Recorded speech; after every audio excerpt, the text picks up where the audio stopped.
Good morning, Westfield. It is 7:34. You're listening to WSKB 89.5 FM radio for the Westfield Masses and WCPC Cable Channel 15. My name is Tina Gorman. I'm your Wake Up Wednesday host, and I'm in the studio this morning with Ward 3 City Councilor Bridget Matthews-Kane, who's running for re-election. And I have to tell you, I know Bridget, is a little nervous. She was nervous last time, but here's what cracks me up. You're chair of the finance committee. You're nervous about this? Like, if I were chair of the finance committee, I would be nervous every time I had a finance committee meeting. But you hold your own just fine. You're going to do okay. So don't worry about it. But welcome. Thank you. So as our viewers know, between Ken Stomsky and me, we have opened up the channel 15 cable line here for any of the city councilors who want to be interviewed. And I really enjoy doing them. I get to, sometimes get a different perspective from some of the city councilors. I find it interesting to interview the ward councilors versus the at-large councilors because there's a bit of a different perspective. But and Kenny and I ask all the same questions, so nobody can say, well, he only asked this or she didn't ask that. So they're all the same questions. So these are all the questions that I asked Ralph Figge last week. Okay. The first one is, Bridget, just tell us a little bit about yourself. And that's very open so that you can tell us whatever you want to tell us about yourself. So let's start there. Okay. Well, first of all, thank you for having me here. You're I very really welcome. appreciate this opportunity. And thanks to you and thanks to Pete Coles behind the scenes. Yeah.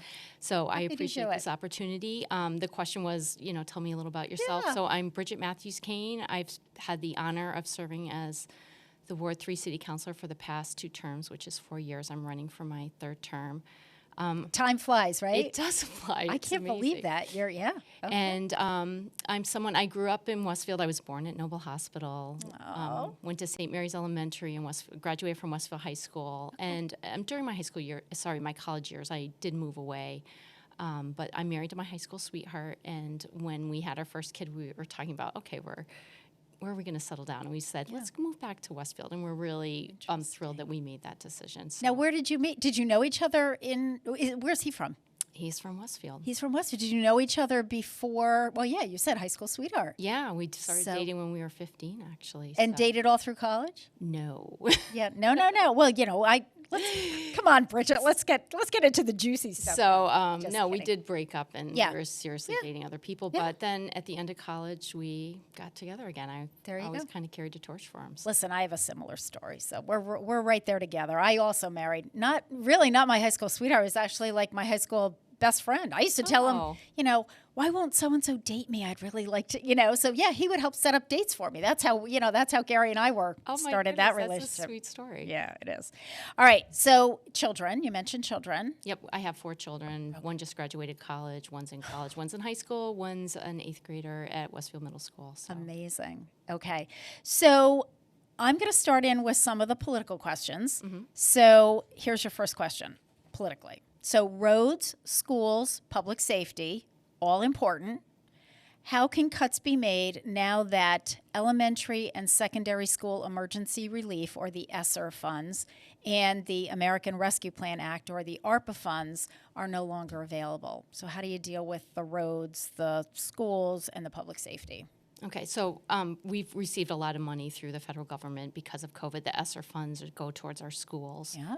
Originally, they were just to get us through the pandemic in terms of sanitation, ventilation, and we spent the money on that. The second round, we received money for the learning gap because kids really didn't learn as much when they were virtual. Yeah. And finally, for the social emotional needs. And I think Westfield's invested really wisely in that they've funding programs that if they have to be cut, they're supplemental programs. They're not core programs. So we have math interventionalists. We have a lot of counseling.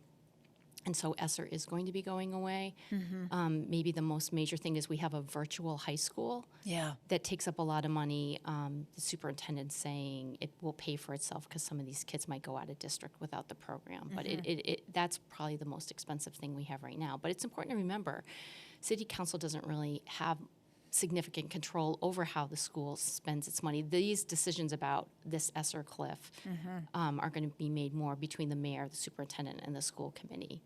But I think we've positioned ourselves so that we're not going to have the struggles that other school systems have where they're spending their ESSER funds on core programs. Yeah. In terms of ARPA funds, the mayor really has control of that, but he's really wisely been investing in mostly infrastructure. So they're not ongoing costs that we're going to have to continue. Like we finished Right. that project, and we don't have now it's complete. Right. And We finished it. We paid for it. Yeah. Next project. So I think Westfield's well positioned for this federal funding when it ends. And it's interesting, Bridget, you were saying, because I learned that last week when Ralph Figge was on, and he said, we have no control over the ESSER funds. That's all school, superintendent, mayor, and school committee. And he said, and ARPA, it's the mayor. He said it's like one of the few things that the mayor really can control. He has 100%, and that was in the terms And when I we didn't accepted realize it. that. Yeah, and the only option we had was to say no thanks to the money, but we're not going to say that. And we're lucky that the mayor has made, I think, good choices in big infrastructure projects that are going to be generational and that we'll have for a long time. So. Yeah, and Ralph had said the same thing. It's like a project, so we're going to fund this. Now the project's done. So, yeah. All right, so how about prioritizing as a city councilor and the funding that you do have available, roads, safety, school? What in your world, how would you prioritize those three? Well, I would prioritize them right now based on the shape I think they're in at the current moment. Okay. And I am concerned about our schools. And I say that as a ward counselor and as a parent who has a child in the Westfield Public Schools. I think schools throughout the country really suffered under COVID, and I think Westfield's no exception. So I would put schools number one. Okay. I think a community needs a strong school system for the kids, for the economy. It's just a good investment to make. I think I would put safety next. We do have a really great, strong safety system right now. And when you see some of the things that are happening in surrounding communities, it makes you really grateful that we live in such a safe city. And third, roads, not because I don't think roads are important, but because that's been a major investment of our current mayor. He's put a lot of money. They're in the best shape they've been in a long time. And I think I would put it third because they do look so good at the current moment. Yeah. So. And again, you're prioritizing, which is what you have to do on the finance committee and what you have to do for the city council. And it's not that, you want to say, well, they're all important. Well, they are all important. But, I think when you're in a decision-making capacity, you have to say, okay, what's most important right now at this point in time based on, as you just said, sort of these other factors of things. And what's the critical need now? Right, exactly. Okay. How about this one? And I was interested in Councillor Figge's response. I'll be very interested in yours as well. So multiple locations have been suggested for the new police department building. What is your ideal location and why? So there's, two main ones that are being kicked around behind the middle school and at the old Blessed Sacrament site. They all have pros and cons. There's and I think that's important to keep in mind is there's no perfect site out there that has no flaws. We're not so much picking the best location, but the least worst location. And people are also kicking around other ideas. City council doesn't really control, though, what the choice is. We're not the decision makers. The only oversight we would have is to approve the final bond. Right. And I think things are chugging along. People are saying what they like about sites, and I'm going to leave it to the decision maker to make the So who does make those decisions? Basically, the mayor does. Okay. And the only oversight we provide is when they go to build it, we get to bond it. Yeah. But I'm confident the best site's going to be picked. So. Yeah. And, that was, Ralph and I had this conversation, but we did the same thing with the new senior center. And we looked at like a dozen different sites. Yes. And we looked at renovating a building versus building new versus, and at the point that we went to city council, it was just to say, here's the site, and this is how much, and here's the design, and this is how much it's going to cost. Yes or no? Yes or no? Yes. Okay. All right. How about this? We have been courted by data centers and distribution centers that want to come into the north side of the city where there are existing buildings or there's open land. They would contribute to the tax base, but it seems difficult to make anyone feel welcome or wanted. What are your thoughts on that, Bridget? So the data center vote came before us, and I voted in support of that because the people on the north side rightly have concerns about how it's going to impact them, and that seemed like the most low impact choice that we could make. There wouldn't increase traffic. it felt like a good decision. They haven't moved in, though, and it's unclear whether they'll be coming. And I guess there's an economic stimulus package held up at the state level, and it's unclear what's going to happen. Okay. And in terms of the trucking, I know there's a new proposal for the Target site where they've taken into consideration the concerns that were raised. And again, we're not the decision makers on that either. So we'll see what happens. But I'm glad that every time we make a decision, we're trying to keep the concerns of the people on the north side and think if it's going to work for them. Yeah. Yeah. And I think, I think it's really important, and I appreciate all of the counselors who have been, doing the interviews to let us know and to let the voters know what you do have control over. It's not like you don't have control over every single thing that happens in every, single facet of, running the city. Yeah, and So we do that's sometimes, helpful like to if it's know. a special permit, we do, but like it's the special permit. And the reason the data center came in front of us was because of the tax break. Okay. But if it's, a by right usage, we're not have control. And oftentimes the person who's giving a special permit is planning board. So we're often not the decision makers. Like that last Target discussion, that's in front of the planning board. Okay. And I have so many things to think about as a ward counselor. If we're not even going to vote on it, I care about it, but I'm more focused on my ward and what I can do for my ward. Yeah, absolutely. I mean, I get it. It's like, your plate's only so full. There are only so many hours in the day. Yeah. So it's like, well, if this isn't something that, that I have any control over anyway, I need to focus on these other 15 things that I do have control over. Yeah, and So I get said that when I ran is I'm going to Yeah. be really committed. I think a good ward counselor is very focused on their ward. Yeah. And if I were an at-large counselor, I'd probably have a different focus, and I'd be driving different goals. Okay. But as a ward counselor, I'm very focused on my ward, and I do have to make decisions about other parts of the city. But if it's something that I don't have any control over, Yeah. Bridget, can you just, and I asked Ralph to do the same, just give us the parameters of, and I know this is hard because It your is ward hard. is streets, but can you kind of give us some of the streets so we have an idea of where ward, I know it's sort of the downtown area. It is. I'm roughly half of downtown. So if you go right down Elm Street and you're on the Athenaeum, Yep. Westfield Gas and Electric side, Yep. I have all of that, and it sweeps up towards Stanley Park. Oh, along the okay, river. okay, gotcha. So, the Pleasant Street neighborhoods, Yes. Orange Street, up towards Westfield. I end right before Westfield State. Okay, all right. And I have okay. a little tail that goes along the river towards the Russell border. Everybody's got a tail somewhere. I mean, all these wards, it's like Ralph did the same thing. It's here, and then there's like this thing, kind of. And the borders just changed. I just received a couple more streets. So I have the end of Holland Avenue, and I have Overlook Drive up by. Now, who decides to change the borders? Like, how So does that we have happen? a census every decade, the Yep. federal census, and the populations have to be roughly equivalent throughout the wards. I didn't so know that. Okay. they just tweak it. Yeah, yeah. Like and it's all based on population, and it's done Okay. every 10 years based on the census. Okay, all right. And then going in the other direction. So are you on this? You're not on this side of Elm Street at all, then, right? You're just on the other side of Elm, like Oh, the you gas mean- and electric side. Yeah, of it? I'm not the other side. That's Okay. Ward 2. That's Okay, that's it's Ralph. Counselor Figge, and thankfully we work really well together. 'Cause Yes. Wards 2 and 3 have incredibly similar needs. And we talked. Ralph and I Yeah. talked about that last week on the show. Yeah, You know, and it's- I'm lucky to work with him. Yeah. You you guys are a good team. we are a good You're team. a good team. Okay, the Turnpike interchange is a mess. The backup going westbound, exiting in Westfield can be dangerous. Blandford residents said no to another exit. We've heard ideas of putting another ramp by Savage. Why do you think it's taking so long to correct this issue? So it is really frustrating.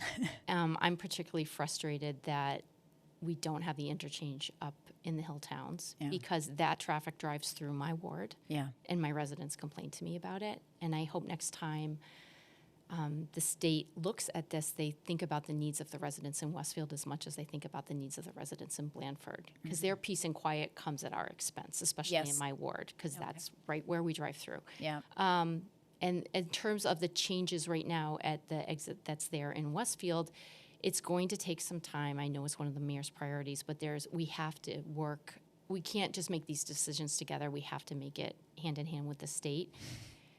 And there's going to be a challenge with funding sources because it's not going to be inexpensive. And so I know it's one of his top priorities, but I know it's going to take a long time. And again, it's something that council does not have a ton of control over. We will when we're ready to spend the money and you need approval from council to spend the money. But we can't directly weigh in on it too much at this point. Okay. All right. Good to know. All right. But how about this one? Additional pickleball courts are being built in Westfield. Although used by many, it's still a small portion of the population who utilize these courts. Are there better ways to spend the money?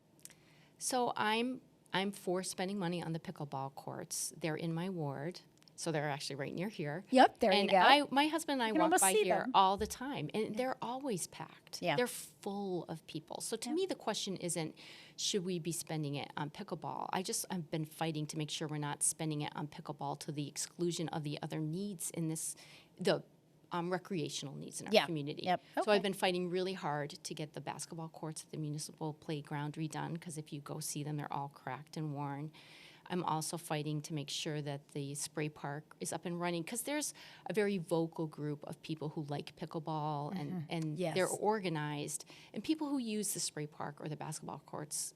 Yeah, not so much. Yeah, You know, but their needs are important as well. And I think as long as we're keeping our eye on all the people in who use that park, and it's evenly shared, I'm okay with it. You know, I think that's a really good point that, yes, you're right. The pickleball users are, they tend to be older, they're more experienced, they may be a little bit more articulate in terms of going in front of council.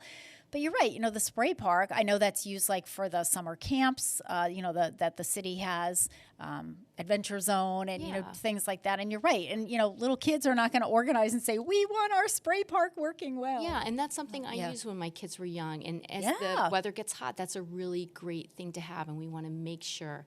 And another thing I want to say about pickleball, as the ward counselor, most of the courts are in my ward, is one thing I love about it is that it's packed, and not simply that it's being used, but I think it keeps that whole area safe when we have so much traffic. Yes. And there's just adults there kind of keeping an eye on things. And I think it makes that corner of my ward a little bit safer. That's a great point. And so that's another reason why I think it's terrific that we have it. No, that's a great, I look at it for, the exercise value to our senior, because a lot of people that are playing are older, but really good point. It's like it's kind of like a neighborhood it's an informal neighborhood watch, because they're not out there to, be watching this stuff, but hey, they're there. So they are there. And it performs more a social good than people realize. I agree. That's a great point.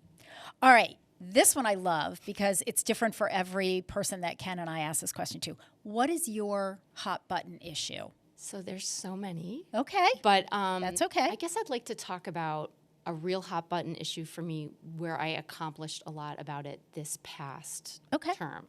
So when I first went door knocking, when I was first running for office, and when I asked people, what's your concern about Ward 3, the number one answer by far was speeding. Okay. And the police actually just did a survey within this past year, and they said also, what's your number one issue in Westfield? And it was speeding. So that confirms what I heard at the doors. And for me, that wasn't maybe mine, but when I hear my constituents are concerned about it, I'm thinking about it a lot. And I think when they say speeding, they're just talking about road safety in general. Like the speeding makes them feel that the roads are unsafe. Yeah. So there's two major things I accomplished this term. I'm really proud about them. I want to talk about them.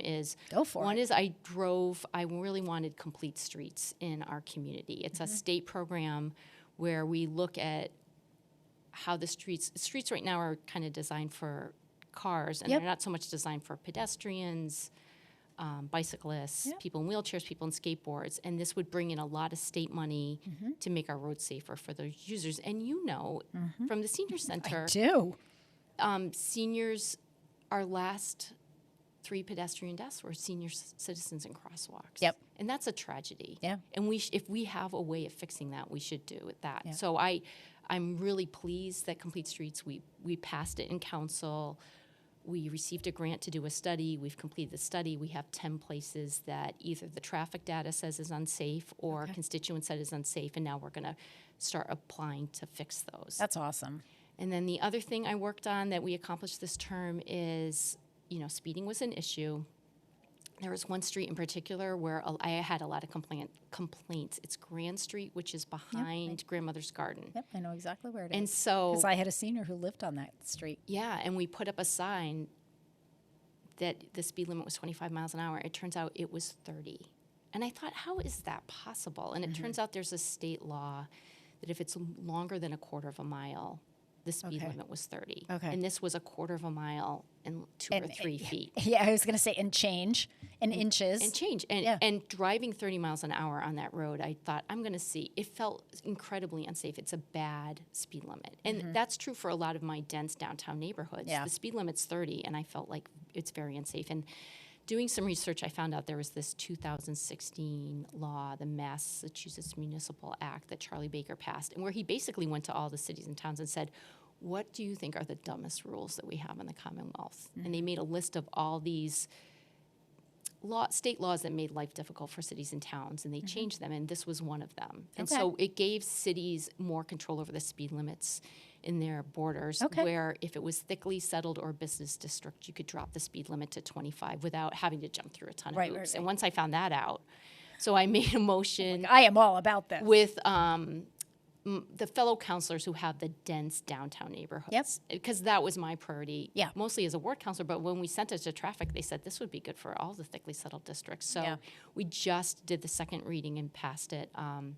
So the speed limit will be lowered to 25 in thickly settled districts, and this unless it's posted higher. Okay. So I think it's going to make our community safer. And I brought this in actually. So the Springfield Republican just this weekend, it was about all the tragic pedestrian deaths they're having. And, the headline is something should have been done. Yes. Because we know these places are unsafe. Yep. And we sometimes turn a blind eye to them. And I feel like in Westfield, something has been done. Like we've really tackled this issue. Yeah. And I feel like we've made two huge improvements during these past 2 years that's going to bear fruit in the future. That's awesome. Yeah, so. Yeah, that's awesome. The state is, because for the Retire the Fire program, part of that is falls prevention.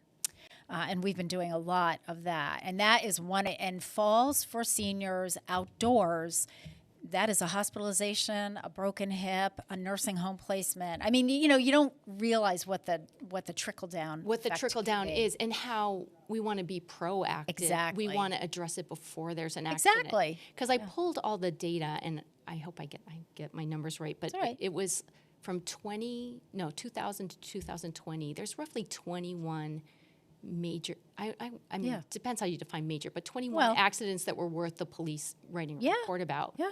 And a lot of deaths. Yeah. And if we can just fix that easily with state money, I think that's a no-brainer. Yeah. Well, coming from the finance chair, with state money, but you know what? That is important. People need to know that. They're not your local taxes, it's your state taxes that work. It's very expensive, and we're a gateway community, and if there are ways to access state funding to improve safety, to make it a better community, I think we have to apply for those dollars. All right. So now, Bridget, I got to ask this question. So why did you decide to, now this is going to be your third term. Yes. So, I've often said, like, it is not easy to be on the city council. And whether I agree or disagree on certain issues with certain councilors, I respect all 13 for the time and the effort that you put through. So why run again?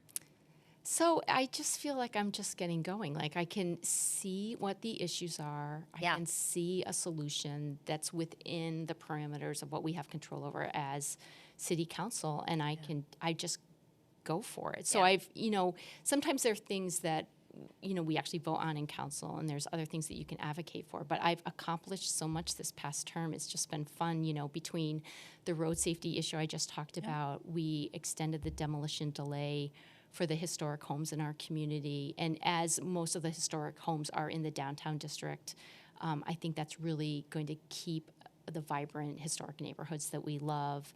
I've been advocating for downtown. I changed one sign about signs so that businesses had more leeway about what they could put up. I started a downtown busking program with the Westville High School Band, where they would go down on a Saturday. So busking is when you just kind of... I was going to say, what is that? I've never heard that term. Oh, so... Busking. And that's one thing. I've lived in all these other communities, and they almost all have busking, like Boston and Dublin. So what is busking? So busking is when, like, let's say you have a guitar, and you go to a street corner and Yeah. you open up your instrument case Yeah. and put a sign there, donations accepted, and you Yeah. just start playing. I love that. And it just enlivens Oh my a gosh, downtown absolutely. area. And we have an extremely strong music program in Westfield.